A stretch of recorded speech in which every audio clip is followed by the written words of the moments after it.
जेवढं पाणी पडलंय तेवढं पाणी आमच्या गावातच राहिले, गावातून एक थेंब सुद्धा बाहेर गेलेला नाही.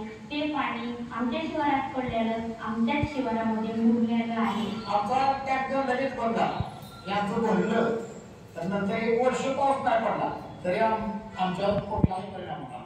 आम्ही 10 गावांना 20 गावांना पाणी देण्याची क्षमता आमच्याला आलेली आहे. ज्या बादलीला भरण्यासाठी 55 हँडपंप मारायला लागले, एक बादली किती लिटरची? 50 लिटरची, 55 हँडपंप. आज 5 हँडपंप मध्ये ती बादली फुल होती. पहिला मारला की पाणी.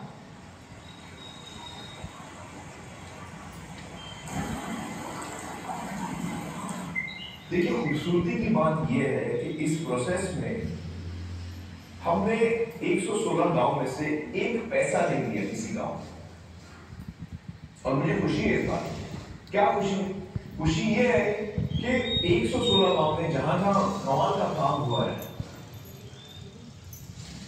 वो गांव वालों ने काम किया, तो उनकी मेहनत है। जो कुछ पैसा लगा है उनका लगा, जो पसीना लगा है उनका लगा, जो वक्त लगा है उनका लगा, जो दिमाग लगा है वो उनका लगा, हर चीज उनकी लगी उसमें। ये गांव देखिए, हमने नहीं, अनेक लोक बघितले 2-3 तास त्या पाण्यात पाहत बसतात. पण आश्चर्य वाटतं हे पाणी आम्ही आणलंय. एवढं पाणी जिथे केवळ कोरडे नाले आणि त्याच्यामध्ये वाढलेली झाडं ही बघितली होती. तिथे पाणीच पाणी जेव्हा दिसतंय लोक भावनेने त्याच्याशी जोडतात. लोकांमध्ये हा आत्मविश्वास तयार झालाय की सरकारची आवश्यकता नाही, आम्ही आमच्या भरोश्यावर करू शकतो, आम्ही करून केलाय, ही आमची ताकद आहे. ही जी काही लोकांमधली ताकद याच्यातून जागृत झाली आहे, हेच त्याचे यश.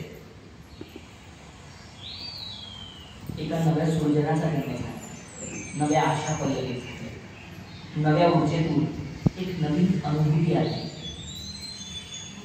त्या स्पर्धेच्या निमित्तानं समाज जोडला गेला. समाज जोडला आणि पाण्याबरोबर जोडला.